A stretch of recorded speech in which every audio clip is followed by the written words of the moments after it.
ہر حال میں عمل کی توفیق ملے گی اللہ کی طرف سے، عمل کی نیت کرنے کی برکت سے۔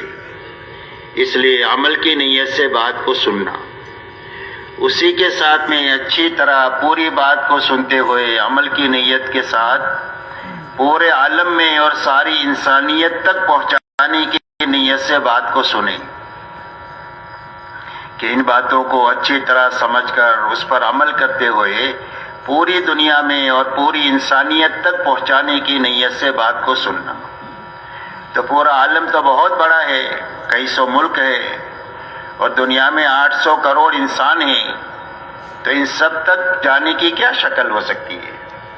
فرمایا پورے عالم میں اور ساری انسانیت تک بات کے پہنچانے کا راستہ یہ ہے کہ جہاں تک اور جتنوں تک جا سکتے ہیں اپنی زندگی میں جانا، اور جہاں تک نہیں جا سکے اور جتنوں تک نہیں پہنچ سکے وہاں تک بات کو پہنچانے کے لیے اپنی زندگی میں کام کرنے والے بہترین پانے کے لیے آپ کو صرف 23 سال کا زمانہ دیا گیا کہ 23 سال میں اتنا بڑا کام کر کے آپ کو ہمارے پاس میں آنا ہے۔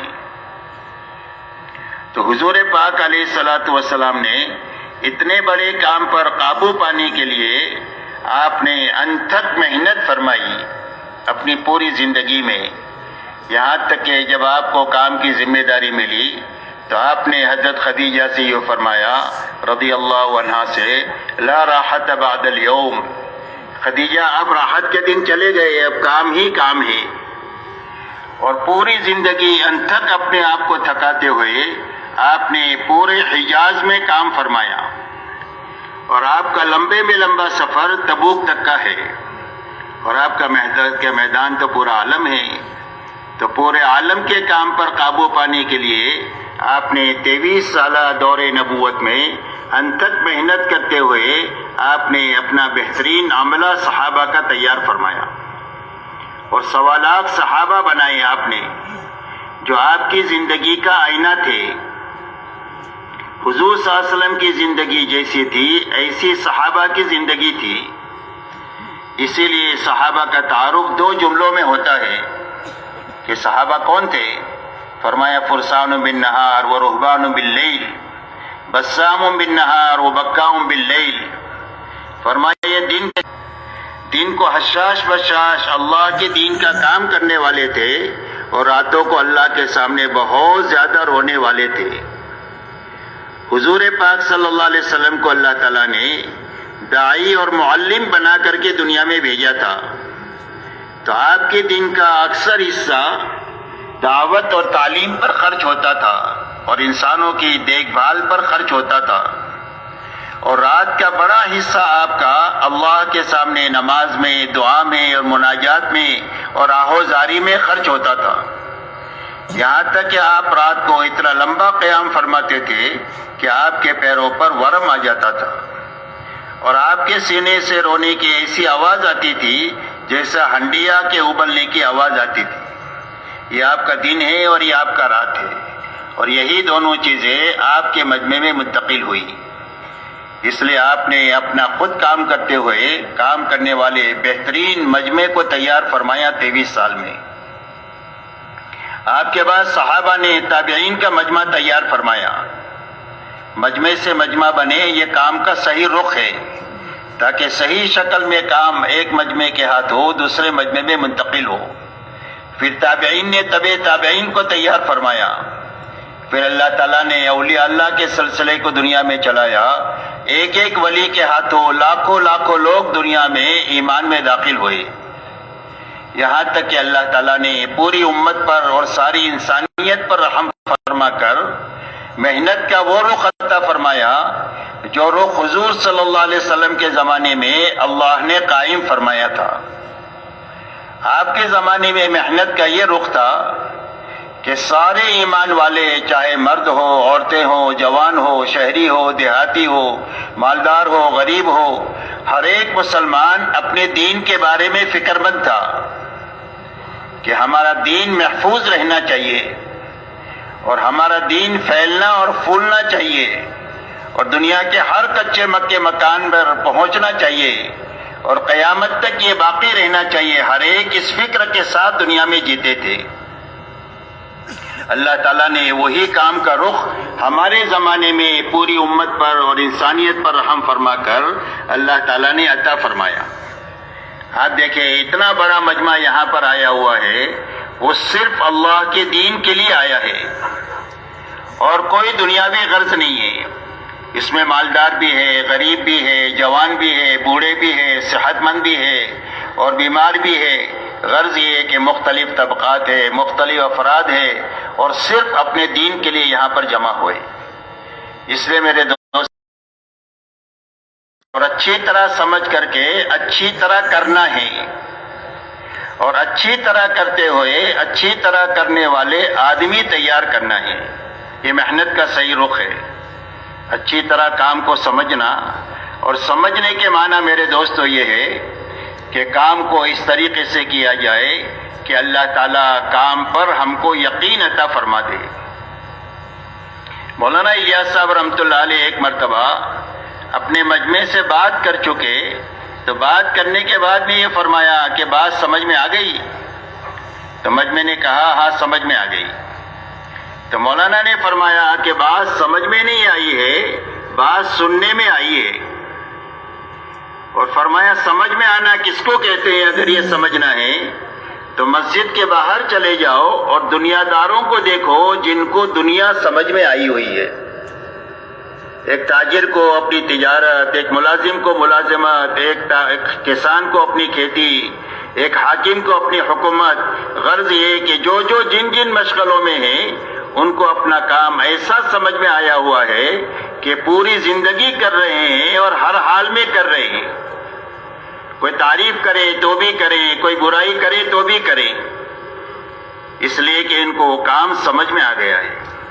اور سمجھ میں آنے کی بنیاد یہ ہے کہ ہر آدمی کو یہ یقین ہے کہ میری زندگی میں جو ضرورت بھی پیش آئے گی، سوئی سے لے کر بڑے سے بڑا خرچ، وہ میرے اس کاروبار سے نکلے گا۔ یہ یقین اس کی استقامت کا ذریعہ ہے۔ ایسا ہی میرے دوستو اس کام کو اچھی طرح کرتے کرتے ہمارا یقین یہ بنے، سیرت کی روشنی میں ہمارا یقین یہ بنے کہ ہمارے انفرادی اور اجتماعی جتنے مسائل ہیں، دنیاوی اخروی جتنے مسائل ہیں، ان سارے مسائل کا حل اللہ نے اس محنت میں رکھا ہے۔ یہ یقین ہمارا بن جائے، جب یقین بن جائے گا تو ہر حال میں کام پر استقامت نصیب ہو جائے گی۔ اس لیے کہ کام پکڑنے چھوڑنے کا نہیں ہے بلکہ زندگی بھر کرنے کا ہے۔ کرتے کرتے جینا اور کرتے کرتے مرنا۔ اللہ کی طرف سے کام پر جینے کا حکم ہے اور کام پر مرنے کا حکم ہے۔ وَاعْبُدْ رَبَّكَ حَتَّى يَأْتِيَكَ الْيَقِينُ، کہ اللہ کی اطاعت میں کام میں لگے رہو۔ کب تک لگے رہو؟ فرمایا موت تک لگے رہو۔ لَا تَمُوتُنَّ إِلَّا وَأَنْتُمْ مُسْلِمُونَ، فرمایا مسلمان ہو کر کے مریو، یعنی فرما بردار بن کر کے مریو۔ تو فرما بردار بن کر کون مرے گا؟ فرمایا جو فرما بردار بن کر جیے گا وہ فرما بردار بنے کر کے مرے گا۔ جیسی زندگی ہوگی ایسی موت ہوگی، اور جیسی موت ہوگی ایسا قیامت میں حشر میں اٹھنا ہوگا۔ اس لیے میرے دوستو ایک بڑا کام ہے جو اللہ نے ہمیں عطا فرمایا ہے۔ اس کام کو سمجھنا ہے، سمجھتے ہوئے اچھی طرح کرنا ہے اور اچھی طرح کرنے والے آدمی تیار کرنا ہے کہ بھئی اسی طرح کریں گے انشاءاللہ اللہ ہمارے سب کے لیے آسان فرمائے۔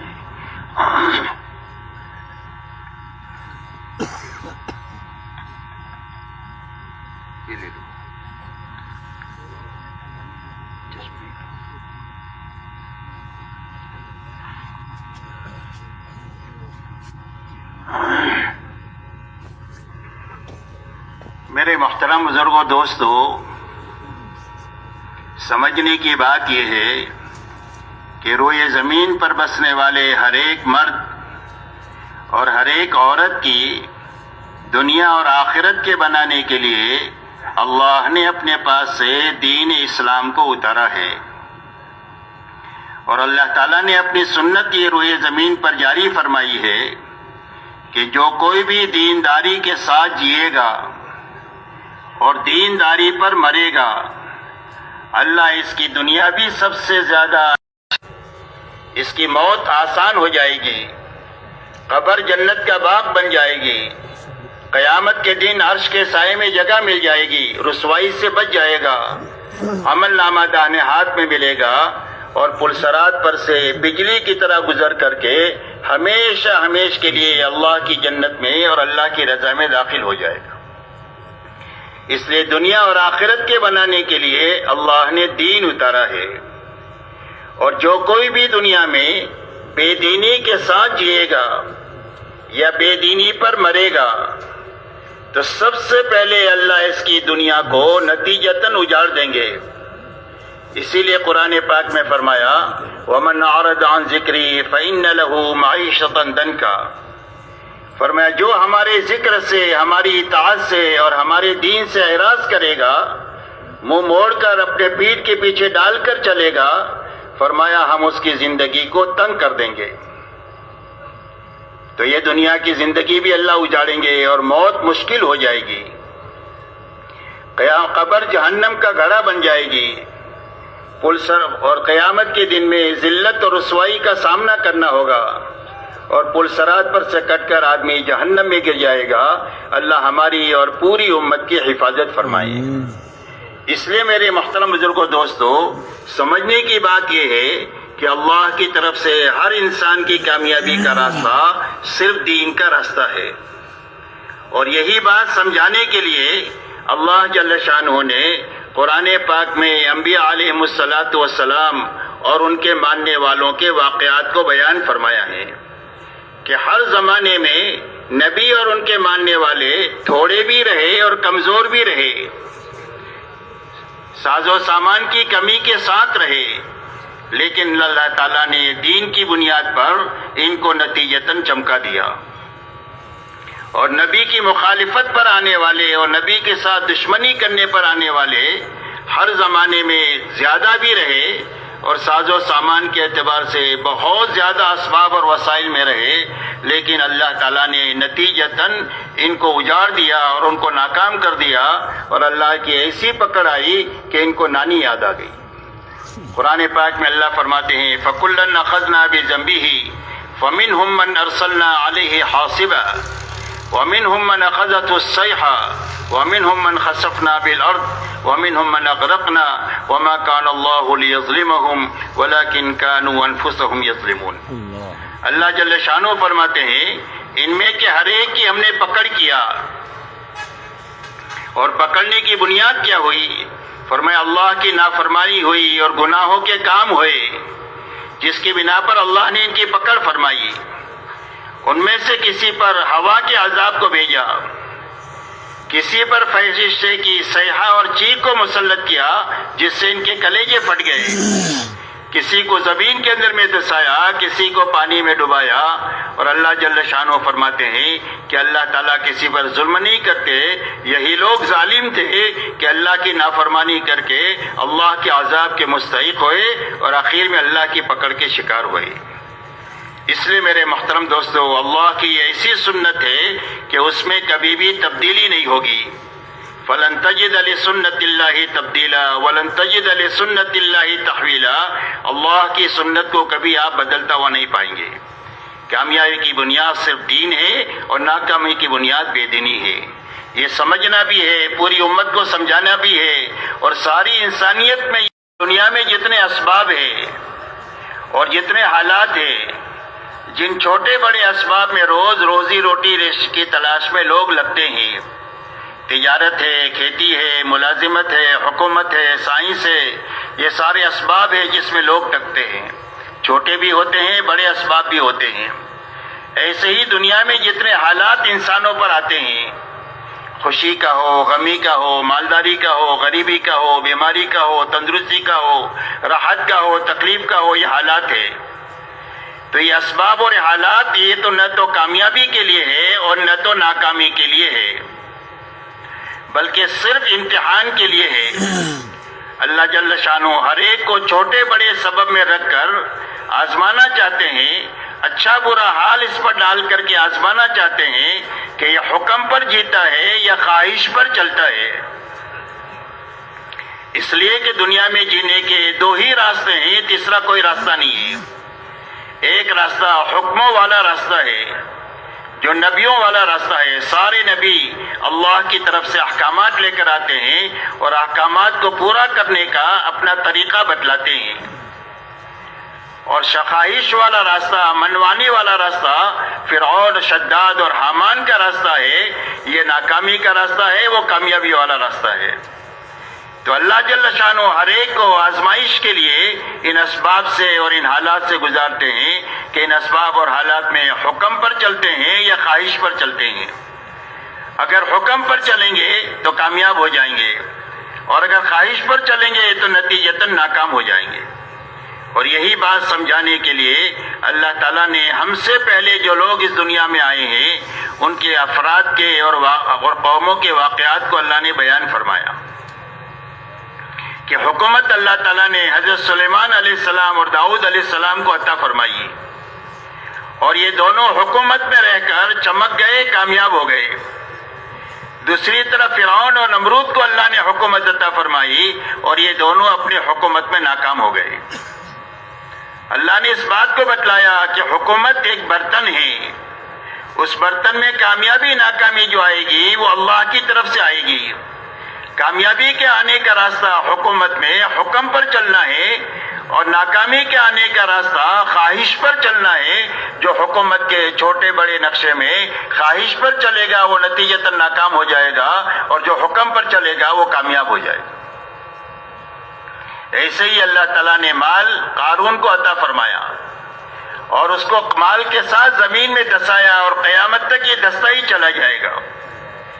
دوسری طرف مال اللہ تعالیٰ نے حضرت عبد الرحمن ابن عوف رضی اللہ تعالیٰ عنہ کو عطا فرمایا، اور اتنا مال عطا فرمایا کہ ان کے انتقال پر ان کے وارثوں میں تقسیم کرنے کے لیے سونے کی اینٹوں کو کاٹا گیا تو کاٹنے والوں کے ہاتھوں میں چھالے پڑ گئے.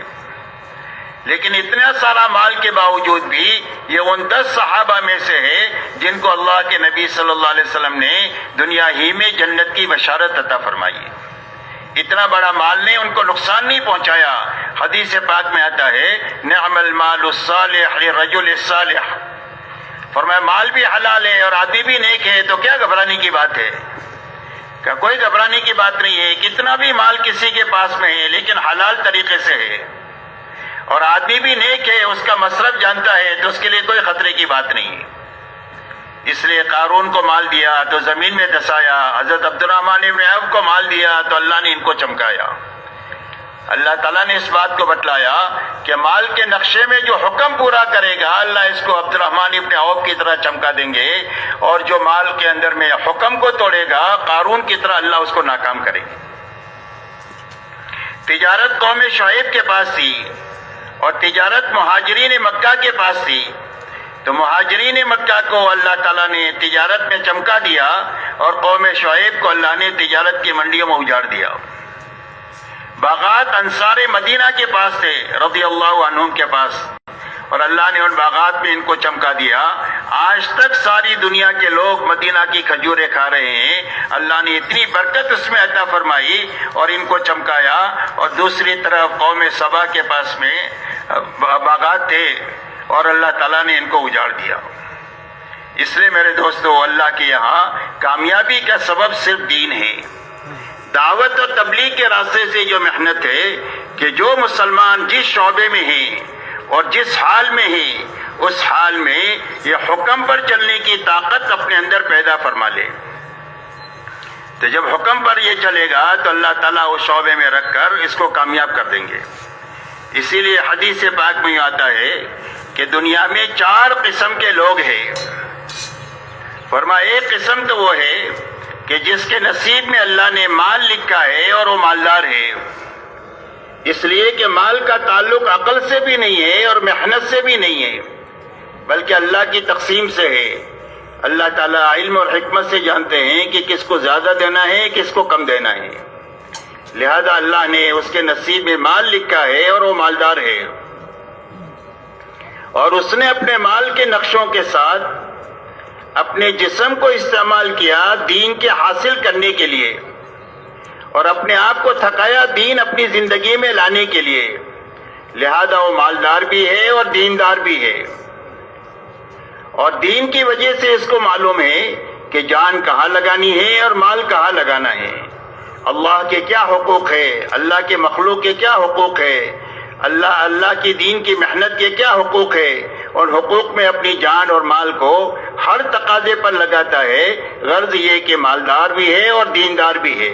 فرمایا ایک قسم دنیا میں یہ ہے۔ دوسری قسم دنیا میں وہ ہے کہ جس کے نصیب میں اللہ نے مال نہیں لکھا ہے، لہذا وہ غریب ہے، لیکن یہ غریب آدمی اپنی جان لگا کر اس نے دین کو حاصل کر لیا، اس لیے کہ دین کے حاصل کرنے کے لیے مال کی ضرورت کم پڑتی ہے، اپنے آپ کو تھکانے کی ضرورت زیادہ پڑتی ہے۔ اس کے لیے کام کے شروع زمانے میں ایک جماعت کی کارگزاری ہوئی، ان سے پوچھا گیا کہ تمہارے 40 دن میں کتنا خرچ ہوا؟ تو بتایا جماعت نے کہ ہر ساتھی کا 40 دن میں 2 روپیہ خرچ ہوا۔ کہ 2 روپے خرچ ہوا؟ کیسے خرچ ہوا؟ روز تمہارے گھر مسجد کے سامنے گاڑی کھڑی ہوتی ہوگی تم کو ایک جگہ سے دوسری جگہ لے جانے کے لیے، اور روزانہ تینوں ٹائم دعوتیں ہوتی ہوگی، کہ ایک دن بھی دعوت بھی نہیں، گاڑی بھی نہیں، پورا 40 دن ہم پیدل چل کر کے ہم نے کام کیا، تہجد پڑھتے تھے، تہجد پڑھ کر کے چلنا شروع کرتے تھے، 12-1 بجے کسی بستی میں پہنچتے تھے، وہاں کام شروع کرتے تھے، اور کام ہو جائے اس کے بعد میں 2 ساتھی امرود کے باغ میں چلے جاتے تھے اور وہاں سے چند پیسوں میں امرود لے کر کے آ جاتے تھے۔ پوری جماعت بیٹھ کر کے امرود کھا لیتی تھی، یہی ناشتہ ہے، یہی دوپہر کا کھانا ہے اور یہی رات کا کھانا ہے۔ پورے 40 دن پیدل چلے، پورے 40 دن ایک ٹائم امرود کھا کر کے گزارے، یہاں تک کہ ایک آدمی کا 2 روپیہ خرچ ہوا اور 40 دن میں دین اپنا بنا لیا۔ اس لیے میرے دوستو، دین کے حاصل کرنے کے لیے آدمی کو پیسہ زیادہ نہیں لگانا پڑتا ہے، آدمی کو اپنی جان لگانی پڑتی ہے۔ لہذا جان لگا کر اس نے دین کو حاصل کیا، لہذا وہ غریب ہے اور دیندار ہے۔ جب یہ مالدار دیندار کو دیکھتا ہے کہ یہ سارے دین کے تقاضوں پر اپنی جان بھی کھپاتا ہے، اپنے مال کو بھی کھپاتا ہے، دعوت کا کوئی تقاضا اندرون کا آ جائے، بیرون کا آ جائے، اس کے لیے تیار رہتا ہے، جان لگانے کے لیے بھی، مال لگانے کے لیے بھی۔ عبادت کا کوئی تقاضا آ جائے تو عبادت کے تقاضے کو پورا کرنے کے لیے یہ اپنی جان بھی لگاتا ہے، مال بھی لگاتا ہے۔ اللہ کی مخلوق کی خدمت کا کوئی سنت طریقے پر خرچ کرتا ہے، تو اس کو دیکھ کر اس کے دل میں یہ جذبہ اٹھتا ہے کہ اگر اللہ مجھے بھی مال دیتے تو میں بھی مال کو ایسے ہی دین کے کاموں میں لگاتا جیسا یہ مالدار دیندار لگا رہا ہے۔ فرمایا دوسری قسم دنیا میں یہ ہے، جناب رسول اللہ صلی اللہ علیہ وسلم ارشاد فرماتے ہیں فَكِلَاهُمَا فِي الْأَجْرِ سَوَاءٌ، فرمایا یہ دونوں ثواب کے اعتبار سے اور انعام کے اعتبار سے اللہ کی نگاہ میں برابر ہے۔ جو مالدار دیندار کا اللہ اکرام فرمائیں گے، اللہ وہی اکرام اس غریب دیندار کا، اس کے اندر کے جذبے کی وجہ سے اللہ اس کا بھی وہی اکرام دنیا اور آخرت میں فرمائیں گے۔ فرمایا دوسری قسم ہے دنیا میں۔ تیسری قسم دنیا میں وہ ہے کہ جس کے نصیب میں اللہ نے مال لکھا ہے اور وہ مالدار ہے، لیکن مال کے نشے میں آ کر کے اس نے دین کو حاصل نہیں کیا، اور جب زندگی میں دین نہیں ہوتا ہے تو آدمی کو معلوم ہی نہیں ہوتا ہے کہ جان مال لگانے کی جگہیں کیا ہے، لہذا وہ اپنی خواہشات پر، اپنی منمانی پر، گناہوں کے کاموں پر، لوگوں پر ظلم و زیادتی کرنے پر اپنی جان مال کو لگاتا ہے۔ فرمایا تیسری قسم دنیا میں یہ ہے۔ چوتھی قسم دنیا میں وہ ہے کہ جس کے نصیب میں مال نہیں تھا، اللہ نے اس کے مال نہیں لکھا، اور اس نے جان لگا کر کے دین بھی نہیں حاصل کیا۔ جب دین زندگی میں نہیں ہے تو اس کو یہ معلوم نہیں ہے کہ غربت میں کامیابی کو کیسے حاصل کیا جا سکتا ہے۔ لہذا جب یہ مالدار بے دین کو دیکھتا ہے کہ گناہوں کے کاموں میں، خواہشات میں، منمانی میں اپنی جان مال لگاتا ہے، تو اس کے اندر کا جذبہ یہ بنتا ہے کہ اگر میرے پاس بھی مال ہوتا تو میں بھی ایسے ہی کام کرتا جیسے یہ مالدار بے دین کرتا ہے۔ جناب رسول اللہ صلی اللہ علیہ وسلم فرماتے ہیں فَكِلَاهُمَا فِي الْوِزْرِ سَوَاءٌ، فرمایا یہ دونوں عذاب اور وبال کے اعتبار سے دونوں برابر ہے. جس طرح وہ مالدار بے دین کی پکڑ اللہ کے یہاں ہوگی وہی پکڑ اس غریب بے دین کی بھی ہوگی. اس لیے میرے محترم دوستو، اس حدیث کا خلاصہ یہ ہے کہ آدمی کی کامیابی کی بنیاد نہ مال ہے نہ غربت ہے. نہ مال سے کامیاب ہوگا نہ غربت سے ناکام ہوگا، بلکہ اللہ کے یہاں کامیابی کی بنیاد صرف دین ہے. دعوت و تبلیغ کے راستے سے اس بات کی محنت ہے کہ جو مسلمان جس حال میں بھی ہے اور جن جن اسباب میں بھی ہے، ان اسباب میں ہر مسلمان اپنی زندگی میں دین پر چلنے کی طاقت پیدا کر دے، تاکہ اس طاقت کے راستے سے اس شعبے میں اللہ کے دین پر چلنا اس کے لیے آسان ہو جائے. اس لیے کہ امت کا المیہ یہ نہیں ہے کہ امت کو دین معلوم نہیں ہے. حلال بھی معلوم ہے، حرام بھی معلوم ہے، فرائض بھی معلوم ہے اور حرام بھی معلوم ہے. کہ سچ بولنے سے نجات ملے گی، جھوٹ سے ہلاکت آئے گی، یہ معلوم ہے. صدقہ کرنے سے مال بڑھے گا، سود میں ہاتھ ڈالنے سے آدمی مٹے گا، یہ معلوم ہے. لیکن اندر میں فرائض پر کھڑا ہونے کی طاقت نہیں ہے اور حرام سے بچنے کی طاقت نہیں ہے، جس کی وجہ سے زندگیوں میں دین کی اتنی کمی ہے کہ ملک کے ملک دین سے خالی ہے، علاقوں کے علاقے دین سے خالی ہے، دیہات کے دیہات دین سے خالی ہے. اس کی وجہ صرف یہ ہے کہ دین پر چلنے کی طاقت کی کمی ہے، جس کے نتیجے میں دین زندگیوں میں نہیں ہے. دعوت اور تبلیغ کی محنت سے کسی کا کاروبار چھوڑانا مقصود نہیں ہوتا، کسی کا گھر اجاڑنا مقصود نہیں ہوتا، بلکہ مقصد یہ ہوتا ہے کہ ہر آدمی اپنے غلط ماحول سے ایک مرتبہ نکلے. اس لیے کہ ہیرا گندی نالی میں گر گیا، کتنا بھی آپ اوپر سے پانی ڈالے تو اس کا وہ پاک نہیں ہوگا. اس کے صاف کرنے کا راستہ یہ ہے کہ آپ اندر سے نکال دیں، اس کے بعد ایک گلاس پانی ڈالیں گے تو صاف ہو جائے گا.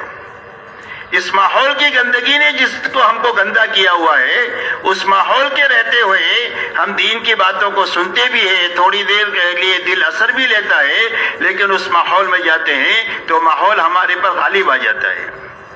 اس لیے میرے دوستو، پوری دنیا کے ایمان والوں کو اس بات کی دعوت ہے کہ ہر ایمان والا اپنی مشغولیت سے اور اپنے گناہوں کے ماحول سے اور اپنی دنیا داری کے ماحول سے ایک مرتبہ کم سے کم 4 مہینہ اچھا لگا کر کے اپنے دل کا رخ صحیح کر لے، اپنا فکر صحیح کر لے. دل کا رخ صحیح کرنے کے معنی یہ ہے کہ دل کا رخ اللہ کی طرف ہو جائے کہ اللہ کو ناراض نہیں کر سکتے ہیں، سب کو ناراض کر سکتے ہیں، اللہ کو ناراض نہیں کر سکتے. اللہ سے محبت پیدا ہو جائے، اللہ کا ڈر دل میں پیدا ہو جائے، اللہ سے زندگیوں کے بننے کا یقین پیدا ہو جائے.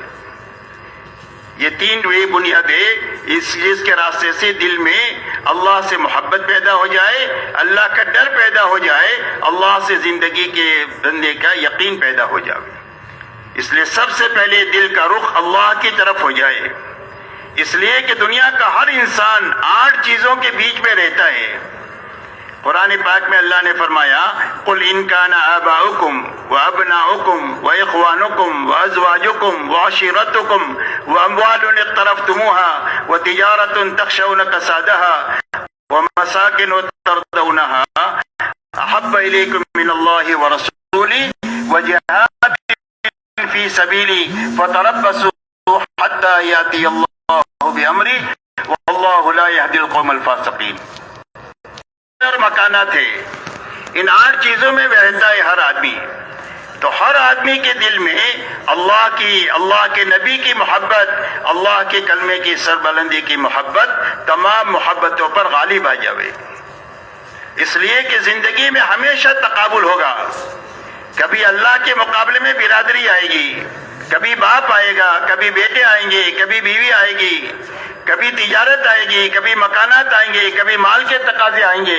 تو ان سارے تقاضوں کے مقابلے میں اللہ کی محبت، اللہ کا ڈر، اللہ سے زندگیوں کے بننے کا یقین اتنا آ جائے کہ ان ساری چیزوں کو اللہ کے مقابلے میں قربان کرنا آسان ہو جائے. اس لیے میرے دوستو، سب سے پہلے دل کا رخ اللہ کی طرف ہو جائے، دلوں کا رخ اللہ کے حکموں کی طرف ہو جائے کہ مال کے بڑے بڑے نقشوں کو ہم توڑ سکتے ہیں اور اقتدار کے بڑے بڑے نقشوں کو توڑ سکتے ہیں، لیکن اللہ کے حکم کو نہیں توڑ سکتے.